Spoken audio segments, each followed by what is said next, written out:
नमस्कार मित्रांनो, स्वागत आहे आपलं नवीन एका व्हिडिओमध्ये।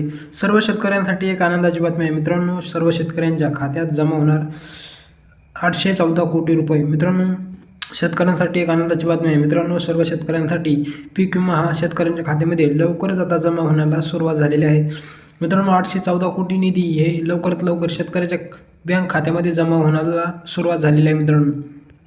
याविषयीची संपूर्ण अपडेट आपण खाली पाहू मित्रांनो। आंबिया बहार 2023-24 मधील नुकसान झालेल्या शेतकऱ्यांच्या बँक खात्यामध्ये मित्रांनो नुकसान भरपाई जमा करण्यास सुरुवात झालेली आहे। आताची सर्वात मोठी बातमी, राज्यातील 1,96,000 शेतकऱ्यांच्या खात्यात 814 कोटी रुपये जमा होणार आहे, अशी माहिती पुणे कृषी आयुक्तातील कृषी संचालक विनायकुमार आवटे यांनी दिलेली आहे मित्रांनो।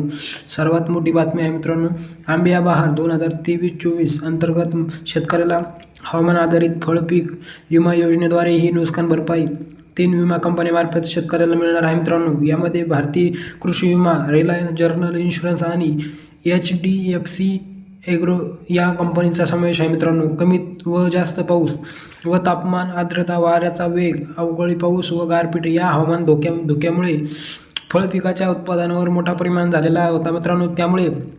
ज्यामुळे शेतकऱ्यांचे आर्थिक नुकसान होत होते मित्रांनो। यासाठी शेतकऱ्यांना विमा संरक्षण म्हणून राज्यात फळपीक विमा योजना राबवली जात आहे मित्रांनो। त्यासाठी मित्रांनो आंबिया बहारमध्ये संत्रा, मोसंबी, काजू, डाळिंब, आंबा, केळी, द्राक्षे, स्ट्रॉबेरी आणि पपई या 9 फळपिकांसाठी महसूल मंडळ स्तरावर ही योजना राबवण्यात येत आहे मित्रांनो। नुकसान भरपाई रक्कम हवामान केंद्राच्या नोंदीनुसार निश्चित केली जाणार आहे मित्रांनो। आपला व्हिडिओ कसा वाटला कमेंटमध्ये नक्की सांगा। जय हिंद, जय महाराष्ट्र।